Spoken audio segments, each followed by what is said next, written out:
Today in the Eat Kitchen, we have barbecue chicken mac and cheese on the menu. I'm using a whole rotisserie chicken from Costco for this barbecue mac and cheese recipe. Guess what? It turned out amazing. Look at that cheese, the barbecue sauce. So let's go.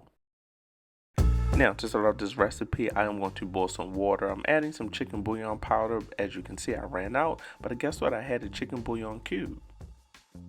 A shout out to Nakano Knives for sending me this amazing all-purpose knife, a part of their Maitu Santoku knife line. Go ahead and check that out. I will have that link in the bio. Now, we're going to take our rotisserie chicken. I bought this from Costco and I put it in the fridge. Now, you can buy this and cut it right away, but me, I have mine in the fridge. I'm going to go ahead and take my all-purpose Nakano knife and I'm going to go ahead and make sure I cut this into pieces because we need to shred this chicken and I'm going to walk you through it. So look, as you can see, this knife cuts right through the bone. It's a perfect all-purpose knife. Now, I will be using the chicken breast part of the rotisserie chicken for this recipe, and it cuts through just like butter. Now look at that. So I went ahead and took my chicken breast, cut it, and as you can see, I have the skin on. Yes, we will need the skin for this recipe. Now I'm taking my chicken breast and I'm cutting that chicken breast into slices, then I'm going to cube it.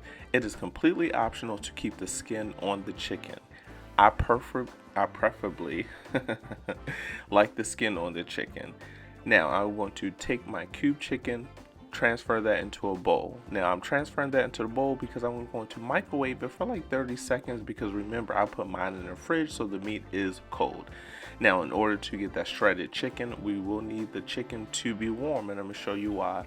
So I took my cube chicken, I'm going to go ahead and transfer that into a bowl as well. Now I'm going to microwave for 30 seconds. That's all you're going to need. 30 seconds only if it's cold, okay?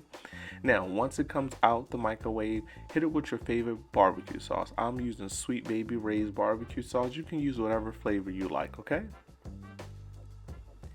Now let's go ahead and shred this chicken. Use your hands, that's the best tool in the kitchen. The chicken needs to be warm so it can have that nice pulled chicken consistency. That's very important. It should look just like that. Now you can add as much or as little barbecue sauce as you please. Remember, it's your recipe. I'm just here to guide you. I'm going to go ahead and set that aside and get to my pasta. I'm going to take that boiling water and I'm going to add my cellentani pasta. You can use whatever pasta, elbow pasta if you want. For the cheese sauce, I'm going to start off with a half a stick of butter, just like that. I'm going to take some all-purpose flour to make a roux. All of the ingredients and the measurements will be in the description. You know I got y'all. I'm not going to make no recipe without giving y'all the measurements and the ingredients because y'all be tearing me up in the comments. Now, I'm going to go ahead and add my heavy cream to that. Yes, we're making the cheese sauce. And I'm only going to add half of my milk for this, okay? And I'm going to show you why. Now, I'm going to stir to combine just like that. Make sure everything is nice combined. Now, we're going to go ahead and season this mixture. I'm starting off with some black pepper, just some standard black pepper. Now, you can use chili powder or cayenne powder to give it a nice kick of heat. To that, I'm going to add some garlic powder. Now I'm adding some onion powder to this. The goal is to make sure we have a nice seasoned cheese sauce, okay? Then I'm using some all-purpose sazon complete that will contain the salt, so we don't need no extra salt. Now I'm going to stir to combine, and this is when I'm going to go ahead and add the additional milk to this, okay? So I just use half of the milk in the beginning, and here's the remaining portion of the milk to go ahead and make that delicious cheese sauce, okay? Make sure your heat is on medium, and we're gonna go ahead and add the cheese to that. Stir to combine. We're gonna make a nice cheesy cheese sauce, okay?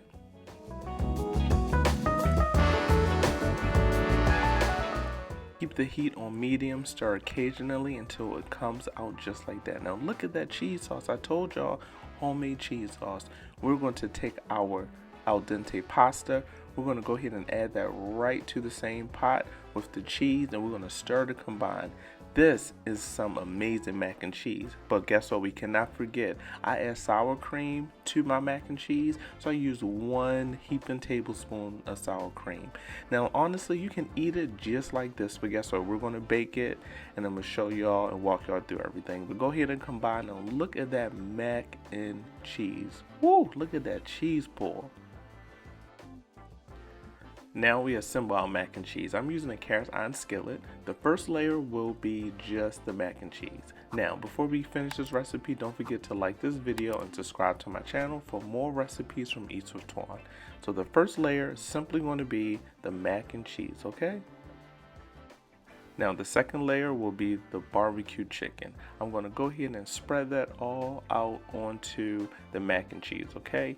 Now, the second layer is very important because you can add more cheese, more barbecue sauce if you prefer. But I'm going to go ahead and lay that out just like that. Now, as I was starting my third layer of the mac and cheese, I decided, let me add some more cheese to this. So that's the beautiful thing about this recipe. You can add as much or as little as you want, okay? So I added some more cheese in between the layers. But then I got another idea. How about mixing the remaining mac and cheese with the chicken and just put it on top? There you go. So I went ahead and mixed the mac and cheese with the chicken and I just simply put it on top. So that way you can ensure that everyone gets a bite of that barbecue chicken along with their mac and cheese.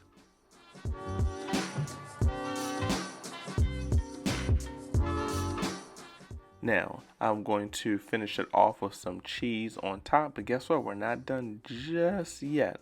Guess what we need to add? We need to add some more barbecue sauce. I went ahead and added some barbecue sauce on top so everything can bake quite nicely together. Okay, just like that. That's all you need. Now to finish it off, I will add some dried parsley on top, just like that. We need a little green in this barbecue chicken mac and cheese, okay?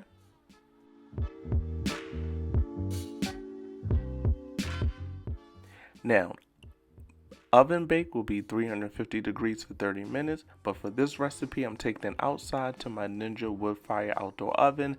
Same temperature, 350 degrees for 30 minutes is all you're going to need. So whether you're cooking inside or outside, guess what? This dish is going to be amazing, all right? 350 for 30 minutes. After 30 minutes, now look at that. That is what you call a barbecue chicken mac and cheese. Woo, you see how it's bubbling? The cast iron is an amazing touch. It conducts the heat well. Look at that. Now, folks, this is what you call barbecue chicken mac and cheese. This is a perfect dish that you can make any time of the week. Look at that pull. You know I had to give you all a pull. Look at that barbecue chicken, the barbecue sauce. It came together quite well. Of course, we got to go ahead and give it a taste test. I use a big old spoon to give this a taste test. Now look at that cheese. This thing was 10 out of 10 if I say so myself. This thing was really good. If you made it this far in the video, go ahead and put a cheese emoji in the comment section and let me know what you think of this recipe. And guess what? I will see y'all in the next recipe.